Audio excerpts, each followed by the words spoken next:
વિદ્યાર્થી મિત્રો, આપણે સ્ટાન્ડર્ડ 8ની અંદર મેથ્સ સબ્જેક્ટની અંદર ચેપ્ટર 6 વર્ગ અને વર્ગમૂળ તેના વિશે અભ્યાસ કરીએ. બાળ મિત્રો, તમે વર્ગ વિશે તો ધોરણ 7ની અંદર થોડુંક શીખ્યા હશો કે વર્ગ કોને કહેવાય, બરાબર. વર્ગ અને વર્ગમૂળ. તો વર્ગ કોને કહેવાય એ આપણે જોઈએ. તો સંખ્યાનો વર્ગ કોને કહે છે? તો આપેલી સંખ્યાને એ જ સંખ્યા વડે ગુણવાથી મળતી સંખ્યાને આપેલી સંખ્યાનો વર્ગ કહે છે. કોને વર્ગ કહેવામાં આવે છે? તો આપેલી સંખ્યા હોય એ જ સંખ્યા વડે ગુણવાથી. ઉદાહરણ તરીકે અહીંયા જુઓ બાળ મિત્રો, 1 આપ્યા છે તો 1ને 1 વડે જ ગુણું છું, એટલે 1 ગુણ્યા 1 એટલે શું થયું? 1નો વર્ગ. 2 વાર થાય એટલે 1નો વર્ગ થયો. એને શું વંચાય બાળ મિત્રો? 1નો વર્ગ. તો 1 ગુણ્યા 1 કરીએ તો 1 થાય. હવે બીજું ઉદાહરણ લઈએ છીએ 5, બરાબર. 5નો વર્ગ મારે શોધવો હોય તો 5ને કેટલી વાર ગુણવા પડે બાળ મિત્રો? 2 વાર. એટલે 5 ગુણ્યા 5 એટલે કે વંચાય શું? આને આ જે લખેલું હોય 5ની ઉપર 2 ઘાત લખેલી હોય એને વંચાય 5નો વર્ગ. એટલે શું થાય બાળ મિત્રો? 25. 5 એ 5 એ 25. હવે અહીંયા આપણે 7નો વર્ગ શોધવો હોય તો તમારે શું કરવું? તો જે આપેલી સંખ્યા હોય ને એને એની જ સંખ્યા વડે ફરીથી ગુણવાથી. તો 7 હતા એને 7 ગુણ્યા 7 એટલે એની એ સંખ્યા વડે ગુણવાથી જે મળતી સંખ્યા હોય, બરાબર, એને આપણે આપેલી સંખ્યાનો વર્ગ કહીએ છીએ. એટલે કે 7 ગુણ્યા 7 એટલે 70 49, બરાબર. એટલે કે સંખ્યાનો વર્ગ કોને કહેવામાં આવે છે? તો આપેલી સંખ્યાને એની એ જ સંખ્યા વડે ગુણવાથી મળતી સંખ્યાને આપેલી સંખ્યાનો વર્ગ કહેવામાં આવે છે. બાળ મિત્રો, તમે શું કરો છો? 2 વડે ગુણી નાખો છો. 2નો વર્ગ થાય 2 ગુણ્યા 2 એટલે 2 દુ 4. તો પછી તમે 3નો વર્ગ કરવા જોઈએ શું કરો છો? 3 દુ 6. એવું નહીં કરવાનું, આપણે 2 વડે ગુણવાના નથી, એની એ જ સંખ્યા વડે ગુણવાના હોય છે. એટલે અહીંયા જો અમે 2નું ઉદાહરણ જ નથી લીધું, કારણ કે તમે શું કરો? 2 ગુણ્યા 2 કરી નાખો ને 2નો વર્ગ 4, બરાબર. તો પછી 3 દુ 6 કરો છો, એની એ જ સંખ્યા વડે ગુણવાનું. બાળ મિત્રો, આ વર્ગ છે ને આપણે 1 થી 30 સુધીના તો વર્ગ આપણને આવડવા જ જોઈએ, મોઢે કરી જ દેવાના છે તમારે, બરાબર. 1 થી 30 સુધીના વર્ગની બાળ મિત્રો હું PDF પણ મૂકી દઈશ, એટલે તમારે 1 થી 30 સુધીના વર્ગ લખીને મોઢે કરવાના છે, આવડવા જોઈએ, બરાબર. હવે જુઓ, આપણે આ જે 1 છે, આ 25 છે, એ 49 છે, એ કેવી સંખ્યાઓ કહેવાય? પૂર્ણ વર્ગ સંખ્યાઓ. તો જુઓ બાળ મિત્રો, પૂર્ણ વર્ગ સંખ્યાઓ કોને કહેવાય? તો આપેલી સંખ્યા જો કોઈ પૂર્ણાંકનો, પૂર્ણાંક એટલે બાળ મિત્રો બધી આવે, પૂર્ણાંક સંખ્યામાં કઈ આવે? ઋણ પણ આવે, શૂન્ય પણ આવે અને ધન પણ સંખ્યા આવે. તો આપેલી સંખ્યા જો કોઈ પૂર્ણાંકનો વર્ગ હોય તો આપેલી સંખ્યા પૂર્ણ વર્ગ સંખ્યા કહેવાય, બરાબર. પૂર્ણાંક સંખ્યાઓ કોને કહેવાય? પૂર્ણ વર્ગ સંખ્યાઓ. તો આપેલી સંખ્યા હોય એ જો કોઈ પૂર્ણાંકનો વર્ગ હોય, બરાબર, તો તેને આપણે આપેલી સંખ્યા પૂર્ણ વર્ગ સંખ્યા કહેવાય, બરાબર. અહીંયા જુઓ, અહીંયા આપણે આપ્યું છે 6 ગુણ્યા 6 એટલે કે 6નો વર્ગ શું થયો? 36 થયો. હવે 9નો વર્ગ કોણ થયો? 81, બરાબર. તો આ 36 અને 81 છે એ પૂર્ણ વર્ગ સંખ્યાઓ કહેવાય, બરાબર. બધી જ સંખ્યાઓને પૂર્ણ વર્ગ સંખ્યાઓ ન કહેવાય. જુઓ અહીંયા આપણે જોઈએ 1નો વર્ગ 1, બરાબર. પછી 2નો વર્ગ 4, 2 દુ 4. 3નો વર્ગ 3 તારી 9, 4 4 16, બરાબર. 5નો વર્ગ 5 એ 5 એ 25, 6નો વર્ગ 6 6 36, 7નો વર્ગ 70 70 49, 8નો વર્ગ 88 64, બરાબર. તો જુઓ, આ 1નો વર્ગ, આ 2નો, આ 3નો, આ 4નો, આ 5નો, આ 6 7 અને 8, 1 થી 8 સુધીના વર્ગ લખીએ છીએ, એમાં 2 અને 3 છે એ કોઈનો વર્ગ છે નહીં, તો આના પૂર્ણ વર્ગ સંખ્યાઓ કહેવાય નહીં, બરાબર. પછી 4 પછી જુઓ 5 6 7 8, બરાબર. 4 આવી ગયા છે. ત્યાર પછી આપણે જોઈએ છે કોણ આવે? 5, બરાબર. તો 4 છે, પછી આ 5, 6, 7, 8 એ પણ પૂર્ણવર્ગ સંખ્યાઓ કહેવાય નહીં. કેમ? કારણ કે 6 છે એ કોઈના વર્ગથી બનેલી સંખ્યા છે નહીં. તો આ રીતે 16 પછી જોઈએ છે 17, 18, 19, 20, 21, 22, 23, 24 એ પૂર્ણ સંખ્યા કહેવાય નહીં. કેમ? કારણ કે કોઈ સંખ્યાના વર્ગથી બનેલી નથી. તો જો બાળ મિત્રો, દરેક સંખ્યાઓને આપણે પૂર્ણવર્ગ સંખ્યાઓ કહેવાય નહીં. તો પૂર્ણવર્ગ સંખ્યા કોને કહેવાય? તો આપેલી સંખ્યા જો કોઈ પૂર્ણાંકના વર્ગથી બનેલી હોય તે સંખ્યાને આપણે પૂર્ણવર્ગ સંખ્યાઓ કહેવામાં આવે છે. તો અહીંયા 36 અને 81, 36 છે કોના વર્ગથી બનેલી છે? 6ના વર્ગથી, અને 81 છે એ 9ના વર્ગથી બનેલી છે. એટલે એને આપણે પૂર્ણવર્ગ સંખ્યાઓ કહેવાય છે. દરેક સંખ્યાને પૂર્ણવર્ગ સંખ્યા કહેવાય નહીં. બરાબર. જો દરેક સંખ્યા પૂર્ણવર્ગ સંખ્યા ન હોય. પૂર્ણવર્ગ સંખ્યાઓ છે ને એ અનંત છે, એટલે કે અસંખ્ય છે. કેમ? કારણ કે 100નો વર્ગ પણ થાય, 101નો વર્ગ થાય, 1000નો પણ વર્ગ થાય. બાળ મિત્રો, જેટલી આપણી પૂર્ણાંક સંખ્યાઓ અસંખ્ય છે એમ દરેકનો આપણે વર્ગ કરીએ, બરાબર, અને જે મળે સંખ્યાને પૂર્ણવર્ગ કહેવાય. એટલે પૂર્ણવર્ગ સંખ્યાઓ પણ અસંખ્ય એટલે કે અનંત છે.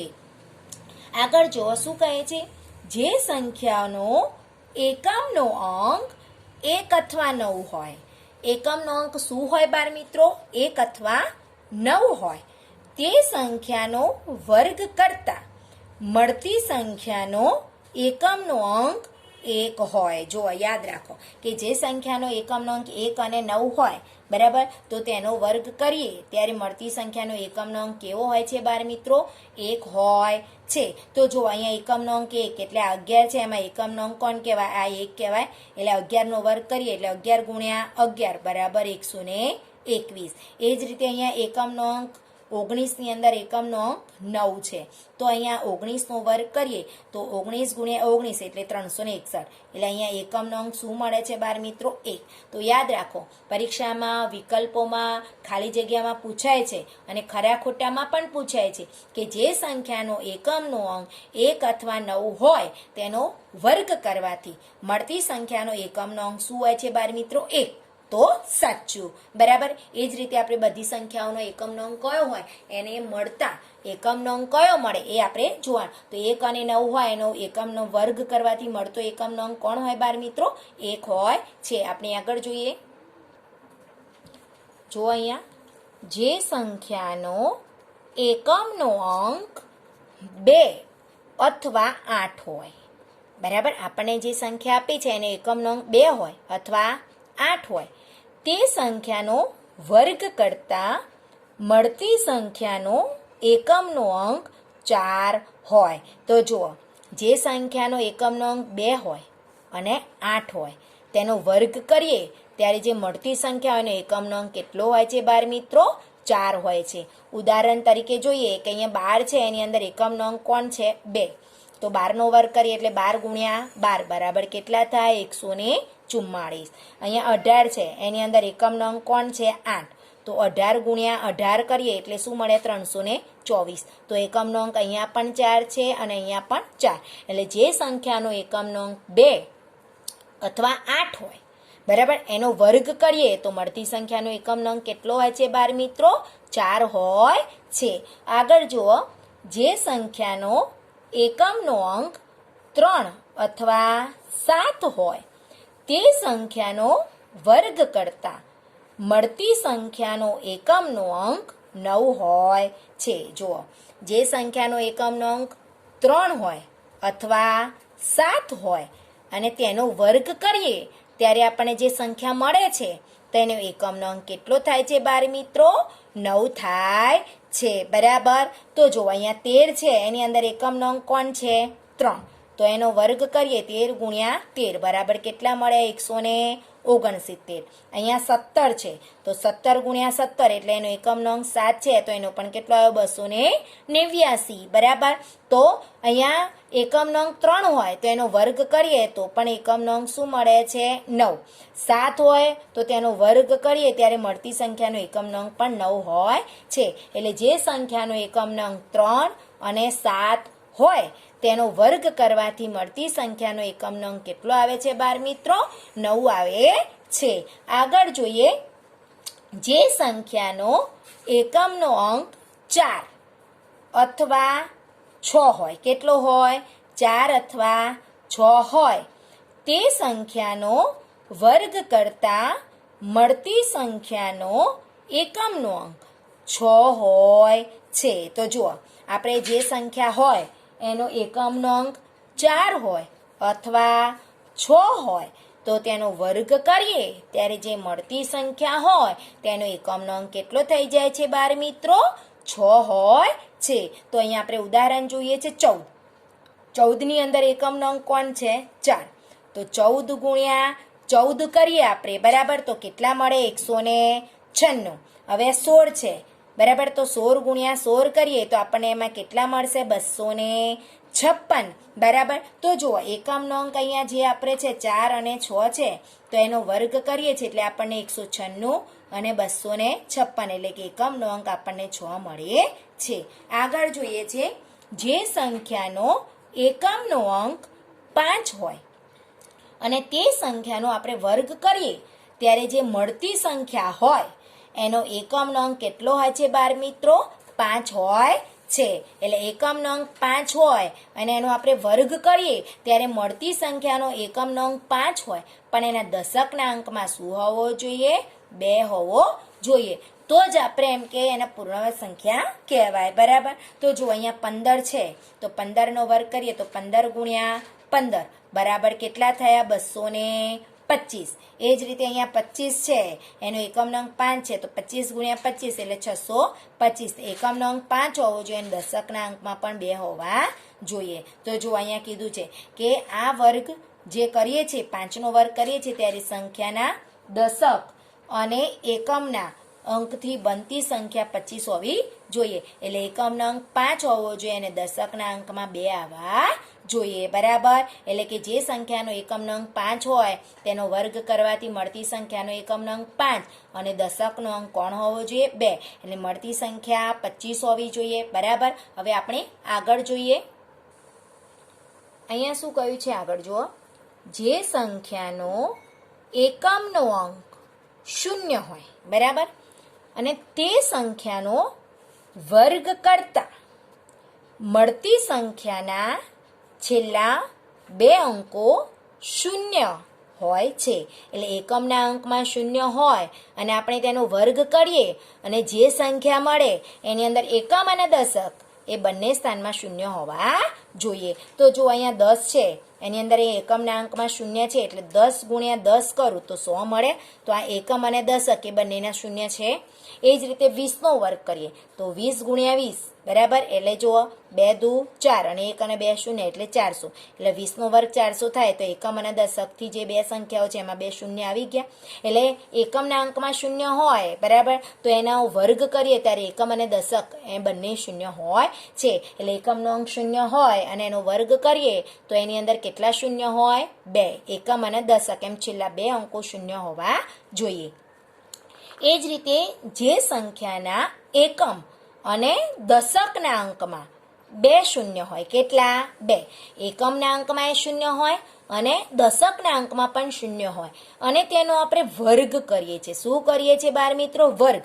ત્યારે જે આપણને મળતી સંખ્યા હોય એના છેલ્લા 4 અંકો 0 હોય છે. તો જો 2 અંકવાળી સંખ્યા આપણે હોય એટલે એકમ અને દશકના અંકમાં 0 હોય અને આપણે તેનો વર્ગ કરીએ તો આપણને છેલ્લા કેટલા અંકો 0 હોવા જોઈએ?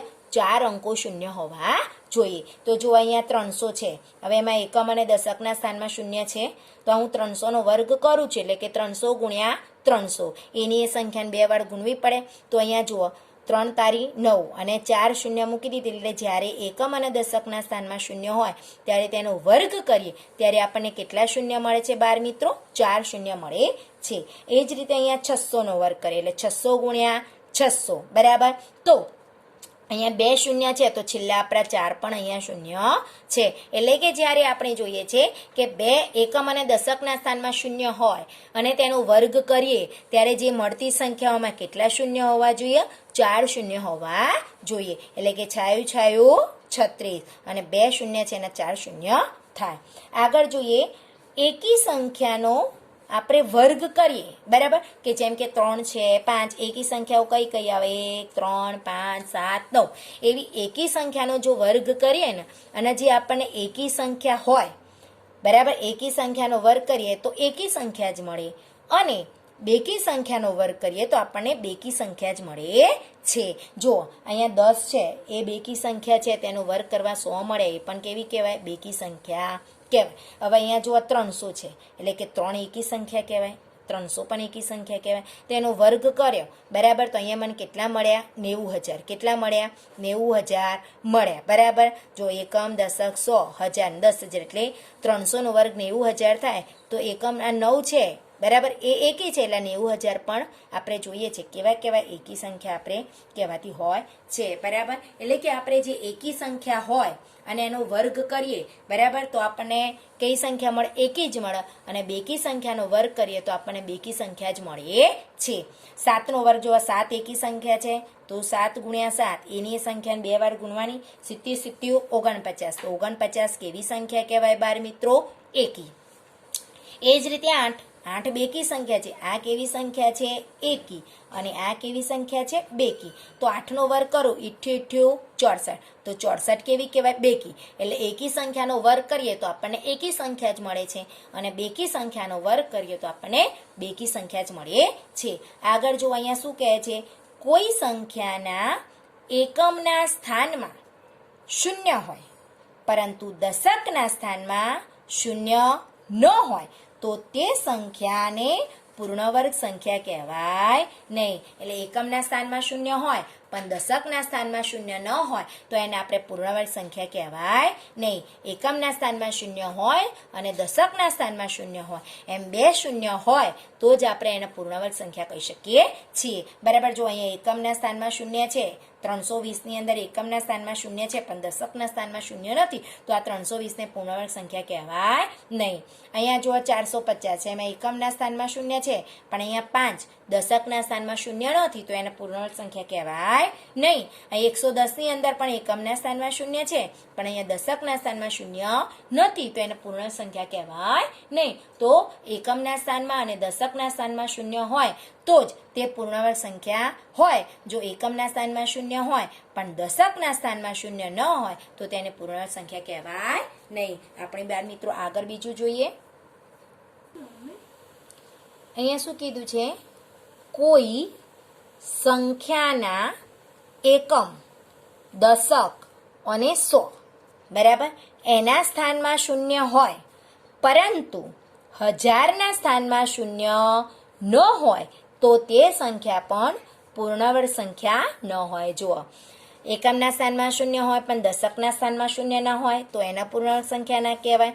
એકમ, દશક અને 100ના સ્થાનમાં 0 હોય પરંતુ 1000ના સ્થાનમાં 0 ન હોય તો તેને પણ આપણે પૂર્ણવર્ગ સંખ્યા કહેવાય નહીં. જેમ કે ઉદાહરણ તરીકે જો 1200 છે, એની અંદર એકમના સ્થાનમાં 0, દશકના સ્થાનમાં 0, પણ અહીંયા 1000ના સ્થાનમાં 0 નથી, તો આને પૂર્ણવર્ગ સંખ્યા કહેવાય નહીં. અહીંયા એકમના સ્થાનમાં 0, દશકના સ્થાનમાં 0, પણ અહીંયા 1000ના સ્થાનમાં 0 નથી, તો આને પૂર્ણાંક સંખ્યા કહેવાતી નથી. એ જ રીતે અહીંયા જોવા આગળ, કોઈ સંખ્યાના એકમના અંકમાં 5 હોય પરંતુ દશકના સ્થાનમાં 2 ન હોય, જેમ કે આપણે 5નો વર્ગ કરીએ છીએ, બરાબર, તો એકમનો અંક 5 હોય, એનો વર્ગ કરવાથી મળતી સંખ્યાનો એકમનો અંક 5 હોય પણ દશકના સ્થાનમાં 2 ન હોય તો તેને પૂર્ણવર્ગ સંખ્યા કહેવાય નહીં. અહીં એકમના અંકમાં તો 5 છે પણ દશકના સ્થાનમાં તો અહીંયા 3 છે, તો આને પૂર્ણાંક સંખ્યા કહેવાય નહીં. એટલે એકમના અંકમાં એકમનો અંક હોય એ સ્થાનમાં 5 હોય પણ દશકના સ્થાનમાં જો 2 ન હોય તો એને પૂર્ણાંક સંખ્યા કહેવાય નહીં. એટલે 35 છે, 45 છે, એકમના અંકમાં 5 છે પણ દશકના સ્થાનમાં 2 નથી, તો આ બંનેને પૂર્ણાંક સંખ્યાઓ કહેવાય નહીં. આગળ જુઓ, જે સંખ્યાનો એકમનો અંક 2, 3, 7 કે 8, જુઓ આ યાદ રાખજો બાળ મિત્રો. આ પરીક્ષામાં વિકલ્પમાં 100% પૂછાય છે કે કઈ એ પૂર્ણાંક સંખ્યાઓ કોને કહેવાય. તો જે સંખ્યાનો એકમનો અંક 2, 3, 7 કે 8, જો 2 અને 3 જોડે જોડે, 7 અને 8 જોડે જોડે, એટલે 2, 3, 7 કે 8 હોય તે સંખ્યાને પૂર્ણવર્ગ સંખ્યાઓ ન હોય બરાબર. જે સંખ્યાનો એકમ 2, 3, 7 કે 8 હોય તેને આપણે પૂર્ણવર્ગ સંખ્યાઓ કહેવાતી નથી. જેમ કે અહીંયા 22 છે, 33 છે, 43, 67, 48. અહીંયા એકમ નંગ 2, અહીંયા 3, અહીંયા પણ 3, અહીંયા એકમ નંગ 67માં 7, 48માં 8. ને જે સંખ્યાનો એકમ નંગ 2, 3, 7 કે 8 હોય તેને પૂર્ણાંક સંખ્યાઓ કહેવાય નહીં. જે કઈ સંખ્યાઓનો એકમનો અંક કયો હોય તો એને પૂર્ણાંક સંખ્યાઓ કહેવાય તો 1, 4, 5, 6 અને 9 બરાબર. કોણ તો આ 2, 3, 7, 8 સિવાય જે હોય એ બધાને આપણે પૂર્ણાંક સંખ્યાઓ કહેવાય. કઈ તો જે સંખ્યાનો એકમનો 1 બરાબર 4, 5, 6, 9 કે 0 હોય એના પૂર્ણાંક સંખ્યાઓ કહેવાય છે. જો અહીંયા લખીએ છીએ આપણે, જે સંખ્યાનો એકમનો અંક 1, 4, 5, 6, 9 કે 0 હોય તે સંખ્યાને પૂર્ણ વર્ગ સંખ્યા હોવાની શક્યતા છે. શું છે? શક્યતા. 100% ના કહેવાય. કેમ ના કહેવાય? તો જો એકમનો અંક 5 હોય પણ દશકના અંકમાં 3 હોય તો 35 થાય તો એનો ન કહેવાય. એકમના અંકમાં 0 હોય પણ દશકના સ્થાનમાં 0 ન હોય તો એનો પણ પૂર્ણાંક થાય. એટલે શક્યતા છે એવું કે 100% હોય એવું કહી શકાય નહીં. તો જે સંખ્યાનો એકમનો 1, 4, 5, 6, 9 કે 0 હોય તે સંખ્યાને પૂર્ણ વર્ગ સંખ્યા હોવાની શક્યતા છે એવું કહી શકાય. 100% હોય એવું આપણે કહી શકતા નથી, કારણ કે એકમનો અંક 5 હોય પણ દશકના સ્થાનમાં 2 ન હોય તો એને પૂર્ણાંક સંખ્યા ન કહેવાય. અહીંયા શું કહે છે? જે સંખ્યાના એકમ, દશક અને 100ના સ્થાને 0 હોય તો તે સંખ્યા પૂર્ણવર્ગ સંખ્યા ન જ હોય બરાબર. એકમ, દશક અને 100ના સ્થાનમાં 0 હોય બરાબર, પણ 1000ના સ્થાનમાં 0 ના હોય તો એનું પૂર્ણાંક સંખ્યા કહેવાતું નથી. જેમ કે અહીંયા 1000 છે, એકમ, દશક અને 100માં 0 છે પણ અહીંયા 1000ના સ્થાનમાં 0 નથી તો આને આપણે પૂર્ણાંક કહેવાય નહીં. અહીંયા જો 25,000, એકમ, દશક, 100 ત્રણેયમાં 0 છે પણ 1000ના સ્થાનમાં 0 નથી એટલે એને પૂર્ણાંક સંખ્યા ન કહેવાય. એટલે એકમ, દશક અને 100ના સ્થાનમાં 0 હોય એને પૂર્ણાંક સંખ્યા કહેવાય નહીં. તો બાળ મિત્રો, અહીંયા જે મેં તમને નોંધ લખાઈ બરાબર, સમજાઈ પણ છે બરાબર. તો આ બધી નોંધ છે એ તમારે શું કરવાની છે બાળ મિત્રો? લખવાની છે નોટબુકમાં બરાબર. અને PDF પણ તમને બનાવીને મોકલીશું બરાબર. એટલે કે તમારે આ સમજવાનું છે અને આ આવડશે તો જ તમને વિકલ્પો અને ખાલી જગ્યાઓ પણ આવડશે. Thank you.